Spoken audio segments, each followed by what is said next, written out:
নমস্কার বন্ধুরা, গৌতম রীতা কিচেন গার্ডেনে আর একটা নতুন ভিডিওতে সবাইকে স্বাগত জানাচ্ছি।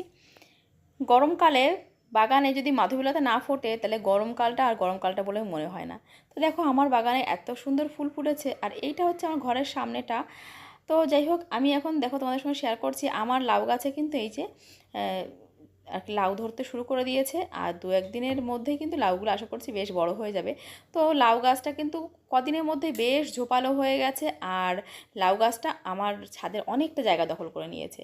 মানে এই লাউ গাছ লাগালে কি হয়, যেমন গরমে এরকম টাটকা টাটকা লাউ খাওয়া যায়, সেই সঙ্গে সঙ্গে আমার ঘরের এই যে অনেকটা জায়গা দখল করে থাকে ছাদের বলে না, ঘরটা ভীষণ ঠান্ডা থাকে। তো লাউ গাছ লাগানো কিন্তু এটা উপকারিতা, দ্রুত বড় হয়ে যায় তো, আর অনেকটা জায়গা নেয়, তাতে কী হয় ঘরটা বেশ ঠান্ডা থাকে। তো চলো, এই যে দেখো তোমাদের সঙ্গে শেয়ার করছি আজকে সেই যে বোনের বাড়ির থেকে আনা নজনে গাছটা তোমার দাদা লাগাচ্ছে আমাদের এই ঘরের পেছনে পুকুর পাড়ে। তো এই যে এখানে বসে আমরা লাগাচ্ছিলাম। তো যাই হোক চলো এখন দেখাচ্ছি। এই যে দেখো চলে এসেছি আমার গাছে, তোমাদের সেই যে বলেছিলাম না কুমড়ো গাছে কত সুন্দর কুমড়ো শাক হয়েছে। হ্যাঁ, কুমড়ো হয়তো হচ্ছে না, কারণ ওই যে ফুল কম ফুটছে, পলিনেশন করা যাচ্ছে না। তো উচ্ছে কিন্তু বেশ ভালোই ফলছে, মানে এত ভালো উচ্ছে হবে আমি নিজেও আশা করিনি যে টবের মধ্যে এত ভালো উচ্ছে হবে। আসল কথা বলতে জৈব সার দিয়ে আমি যে করতে পারবো এত ভালো আমি নিজেও ভাবতে পারিনি। তো দেখো কত সুন্দর বড় বড় সাইজের হচ্ছে। তবে এই যে গাছগুলো আমি লাগিয়েছি চারা, কিন্তু আমি বাজার থেকে বীজ কিনে বানাইনি। বাজার থেকে যে উচ্ছেগুলো আসে অনেকটা দেখবে কিছু কিছু উচ্ছের ভেতরে লাল লাল বীজ থাকে, সেই বীজগুলো দিয়ে কিন্তু আমি এরকম বানিয়েছি। তো এরকম আরও বেশ কিছু চারাও আমি দিয়েছি। প্রতিদিন যখন ওই বাজার থেকে আনা হয় বা নিজের গাছে উচ্ছে খাওয়া হয়, তো আমি সবসময় চেক করি ভেতরে উচ্ছেগুলোর বীজগুলো লাল লাল হয়েছে কিনা। লাল হলেই সেগুলো কিন্তু আমি এসে ছাদে বসিয়ে দিই। তো এইরকম করে দেখো এই উচ্ছেটা কিন্তু পোকা ধরেছে। তো মাঝে বেশ কিছুদিন পোকায় ধরেছিল, তারপর তোমার দাদা একটু ওষুধ স্প্রে করেছে, তাতে কিন্তু বেশ ভালো ফল পাচ্ছি। এখন কিন্তু উচ্ছেগুলো অতটাও নষ্ট হচ্ছে না। এই যে দেখো একটা নষ্ট হয়েছে, বাদ বাকি উচ্ছেগুলো কিন্তু ভালোই হয়েছে। তো আজকে উচ্ছে এগুলো রান্না করব না, এগুলো কালকে রান্না করব। আজকে রান্না করব একটু অন্য শাকসবজি, তেঁতো শাক রান্না করব আর এগুলো করব। তো উচ্ছেগুলো মেনলি পেড়ে রাখলাম, আজকে সময় পেলো তোমার দাদা তাই, কারণ আমি এত উঁচুতে না উঠতে পারছি না, চেয়ারের উপর উঠেও কিন্তু আমি নাগাল পাচ্ছিলাম না, আর ভীষণ ভয় করে। যেহেতু একদম আহ, মানে কী বলবো পাঁচিলের সাইডে, তো প্রচণ্ড ভয় করে, চেয়ারের উপর উঠলেও আমি নাগাল পাচ্ছিলাম না। তো ওই জন্য তোমার দাদাকে দিয়ে আজকে পাড়িয়ে রাখলাম। আর এই কচি কচি উচ্ছেগুলো কিন্তু উচ্ছে সেদ্ধ খেতেও কিন্তু ভালো লাগে, এই গরমে কিন্তু ভীষণ উপকারী তেতো আর কি। তো সেই জন্যে উচ্ছেগুলো পাড়িয়ে রাখছি। তো এবার দেখো কতগুলো উচ্ছে হয়েছে, এগুলো কিন্তু নিজের হাতে বানানোর একটা মজাই আলাদা। আর নিজের হাতে তুলতে না পারলেও তোমার দাদা আমাকে তুলে হাতে দিচ্ছে, এর একটা অদ্ভুত অনুভূতি জানো তো। নিজের হাতে সবজি বানিয়ে সেগুলোকে খাওয়ার যে কি একটা আনন্দ, সেটা মানে যে না জানবে সে, তাকে বললেও সে বুঝতে পারবে না।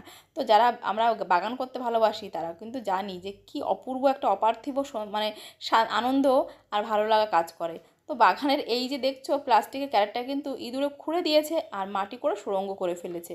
তো এইটাতে আছে কিন্তু আমার উচ্ছে গাছ ছিল আগে, এখন আছে একটা নীলকণ্ঠ গাছ আর কি। তো এখানে আমি এগুলো তুলে নিয়ে যাচ্ছি। আর এখানে দেখো গাছগুলোতে সব জল টল দেওয়া হয়েছে সকালবেলা, তারপরেও কিন্তু এত রোদ উঠেছে না যে পুরো মনে হচ্ছে জল দেওয়াই হয়নি। গাছগুলো মানে বৃষ্টি না হওয়া পর্যন্ত না এদের আর অবস্থা ভালো হবে না। তো এখানে দেখো ওই যে বেগুন গাছে বেগুন হয়েছে ঘরের সামনে এইখানটায়, আর কি সুন্দর বেগুন ফলেছে তোমাদের একটু দেখাই। আমার দুটো গাছে, একটা গাছে এত ভালো ফলন হয়েছে, ওই গাছটাতে একটু সাদা মাছিতে ধরেছে, ওটারও একটু বন্দোবস্ত করতে হবে। তো দেখাচ্ছি এই গাছটা আবার এই মানে বেগুনটাতে আবার পোকা লেগেছে। তো আমি কখনোই কীটনাশক দিতে চাই না, চেষ্টা করি সবসময় অর্গানিকভাবে করতে। তো দেখো বেগুনগুলো তুলবো ভাবছিলাম, তারপর দেখলাম এই একটা বেগুন তুলবো। আসলে নিজের বাগানে বেগুন তো এতগুলো তুললে গাছটা পুরো ফাঁকা হয়ে যাবে, আর ওগুলো একটুখানি আর একটু বড় হবে। তো আমি একটাই তুলবো। আর এই যে মেইনলি আমি কী দিই তোমাদের সঙ্গে শেয়ার করছি, প্রতিদিন সকালে কিন্তু এদের চাল ধোয়া জল, ফ্যান জল, ডাল ধোয়া জল, এই জলগুলো কিন্তু এদেরকে দিই। আর ওই যে দেখো ডিমের খোসাগুলো কিন্তু এইভাবে দিয়ে রেখেছি। আমি কিন্তু বাগানে অত সুন্দর করে মিক্সার গ্রাইন্ডারে গুঁড়ো করে খোল দেওয়ার মতো বা মানে কি বলবো ডিমের খোসাগুলো গুঁড়ো করে অত সুন্দর করে করার মতো সময় আমি পাই না। আমি আমার মতো করে করি, তাতে যে কত কেমন ফলন হয় তোমরা নিজে চোখে দেখতে পাচ্ছ। তো অনেকে যাদের সময় আছে সুন্দর করে যত্ন করে করে, কিন্তু তুমি যদি চাও এইরকমভাবে কিন্তু করতে পারো, মানে তোমার মতো করে যতটা তুমি কম সময় দেবে তাতেও কিন্তু তুমি কিছু না কিছু উপহার তোমাকে গাছ তোমাকে দেবেই। তো দেখো এই বেগুনটাও কিন্তু দুদিন পরে নেবো, এটাও কিন্তু অনেকেই না দেখি অনেক সুন্দর অনেক রকম দেখানোপনা করে যে ডিমের খোসা গুঁড়ো করেই দিতে হবে।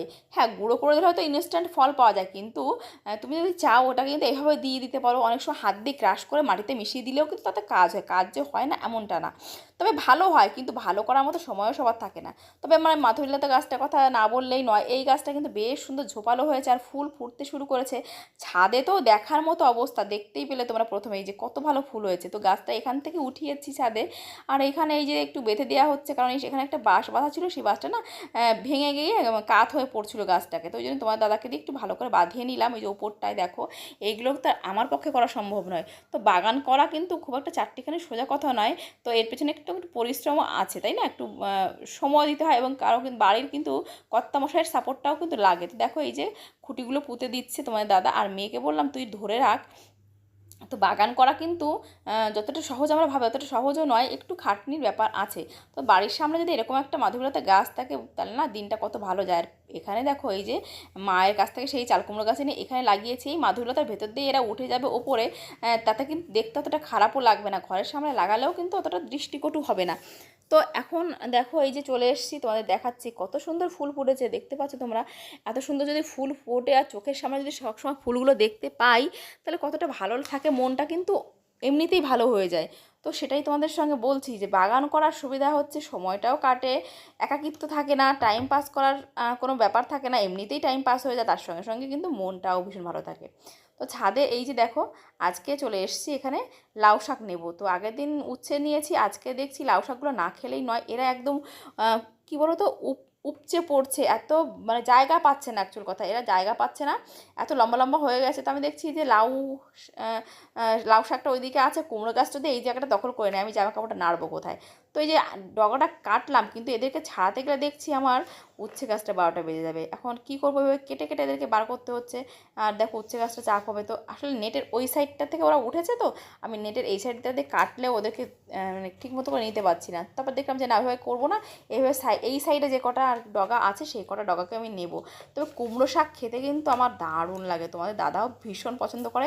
আর এই কচি কচি ডগাগুলো এত সুন্দর লাগে খেতে না, মানে একটু জ্যান্ত মাছ হলে এত ভালো লাগে খেতে, মাছ না দিলেও অনেক সময় ভালো খারাপ লাগে তা না, তবে মাছ দিলে একটু স্বাদটা বেশি লাগে। তো দেখো কেমন কচি কচি ডগা দেখতে পাচ্ছ, তো এইগুলো কিন্তু আজকে আমি রান্না করব। অনেকগুলো ডগা আছে, সবগুলো ডগা আজকে খাবো না। আর এইদিকে দেখো এই ডগাগুলো টিনের এই নিচে ঢুকে যাচ্ছে, এদেরকে আর কি বলবো, এখানে এরা টিনের নিচে ঢুকে একদম মানে জড়সড় অবস্থা হয়েছে। তো এদেরকে আমি টেনে একটা দুটো নেবো, বেশি নেওয়ার দরকার হয়নি, কারণ এতটা শাক নিলে পরে না পুরোটা খাওয়া হবে না, নষ্ট হবে। আমি রান্না করবো আজকে চিকেন, তো একটু চিকেন রান্না করলে মেয়েরা আবার আজকে শাক খাবে না, কারণ চিকেন পেলে কি কেউ বাচ্চারা শাক খায়? আমার মেয়েরা তো খায় না। তো ওই জন্যে আমি কিন্তু খুব বেশি শাক নেবো না, আর একদিন খাওয়া যাবে। দেখো ছিঁড়ে ছিঁড়ে চলে আসছে, এগুলো ঠিকমতো করে আমি টেনে বের করতে পারছি না, আর নাগালটাও ঠিকমতো করে পাচ্ছি না। তো বাগানে এখন না পা দেওয়া যাচ্ছে না মাটিতে, এতটাই গরম হয়ে গেছে। তো তারপরেও শাকগুলো নিতে হবে, রান্না করতে হবে দুপুরে, কারণ শাকগুলো না নিলে না শাকগুলো নষ্ট হয়ে যাবে, যেহেতু আগাগুলো ঝুলে পড়েছে না, ওই জন্যে। বাগান করার সুবিধা হচ্ছে এই, তুমি যখন বাজারে যেতে পারবে না, বাড়িতে কোনো সবজি পাবে না, তখন বাগানে এলে কিছু না কিছু তো হাতের কাছে পাবেই, যেটা দিয়ে তুমি সেই মুহূর্তটা কাজ চালিয়ে নিতে পারবে। তো এখানে দেখো লঙ্কা গাছেও লঙ্কা ফলন হচ্ছে, লঙ্কাগুলো ধরতে শুরু করে দিয়েছে। আর আমার গাছে এত সারা বছর লঙ্কা থাকে, শুধুমাত্র এই একটা মাস হলো লঙ্কা গাছগুলোতে লঙ্কা হচ্ছে না। তো আবার নতুন করে কিন্তু এরা দেখো লঙ্কা দিতে শুরু করে দিয়েছে, আর বেশ কিছু গাছ কিন্তু লাগিয়েছে, সেগুলো কিন্তু আবার বর্ষার আগেই লঙ্কা দিতে শুরু করবে। তো বাগানে কিন্তু আমি যে পরিমাণে লঙ্কা গাছ লাগাই, তাতে কিন্তু আমার লঙ্কা খাওয়ার লঙ্কাটা হয়ে যায়। তবে এই একটা মাস একটু অসুবিধা হচ্ছে, বাজারের থেকে লঙ্কা খেতে হচ্ছে, যেটা আমার একদমই ভালো লাগে না। দেখো এখানে আমার বেল ফুল গাছে এই যে কি সুন্দর এক থোকা ফুল হয়েছে, তো ভাবছি এগুলোকে নিয়ে আমি মানে শোয়ার আর কি খাটের পাশে রাখবো, একটা ছোট্ট একটা কাপে জল দিয়ে, তাহলে এত সুন্দর গন্ধ বেরোবে যে সত্যি কি বলবো। রুম স্প্রেনার মানে দরকার হবে না, রুম ফ্রেশনারের কোনো প্রয়োজন হবে না। তো এটা হচ্ছে অর্গানিক রুম ফ্রেশনার, দেখতে পাচ্ছ তো কি সুন্দর গন্ধ, তোমাদের সঙ্গে কি বলবো। এই যে আমি এখন সন্ধ্যাবেলায় এটাকে তুলতে এসেছি, আর এর গন্ধে আমার মনে হচ্ছে মনটা এমনিতেই ভালো হয়ে যাচ্ছে, মানে কি বলবো, সত্যি এত সুন্দর গন্ধ হয় ফুলগুলোয়। তো এই যে দেখো কালকে কিন্তু আমি একটা বেগুন নিয়েছিলাম, আর আজকে চলে এসেছি আরেকটা বেগুন নেবো, কারণ এই গরমে তোমার দাদা প্রথম পাতে নিম বেগুন খাবেই খাবে। তো বেগুন এই একটা একটা করে নিলে আমার কাজ চলে যাচ্ছে, নিজের বাগানের বেগুন না সবগুলো একবার তুলতে মন চায় না। তো একটাতে যদি আমি কাজ চালিয়ে নিতে পারি, তাহলে বেশি তুলবো কেন, তাই না? অর্গানিক জিনিস বাজার থেকে কিনলে তো সেই রাসায়নিক সার দেয়া মানে বালতির মধ্যে রাসায়নিক সার দিয়ে ওরা পুরো ডুবিয়ে ডুবিয়ে আর কি বেগুন বানায়। তো যাই হোক চলো, আমার বাগানের এই ছোট্ট বাগানটা তোমাদের সঙ্গে শেয়ার করলাম কী কী ফল ফুল আছে। তো এখানে কিন্তু এই যে দেখো গাছটার খুবই খারাপ অবস্থা আমার বিলেতি আমড়াটার। হ্যাঁ, এটা কিন্তু ফাঙ্গাস আক্রমণ হয়েছিল তোমাদের দাদার একটু ভুলের জন্য। তো যাই হোক, বাগান করতে গেলে ভুল হবে, ভুল থেকে আমরা শিখবো, এটাই ব্যাপার। তো তার জন্য কিন্তু তোমাদের দাদা রিপ্লেসমেন্ট হিসেবে আরেকটা আমাকে এনে দিয়েছে বিলিতি আমড়া গাছ। আর এই আমড়া গাছটা কিন্তু বেশ সুন্দর। তো সেটা তোমাদের সাথে শেয়ার করেছি, এই সাইডটায় আছে। আর এখানে দেখো এই গাছটা তো কিন্তু বেগুন হচ্ছে, আর সাইডে কিন্তু দেখছো কত সুন্দর পুদিনা হয়েছে। তো দেখো এইটা হচ্ছে আরেকটা বিলিতি আমড়া, হ্যাঁ, যেটার মধ্যে আবার এই কয়েকটা পুদিনা গাছ হয়েছে। তো চলো সেইটার কিন্তু আমড়াগুলো বেশ বড় হবে, এই দেখো। তো চলো, ভালো লাগলে ভিডিওটা অবশ্যই লাইক কমেন্ট করো, সাবস্ক্রাইব করো, টাটা।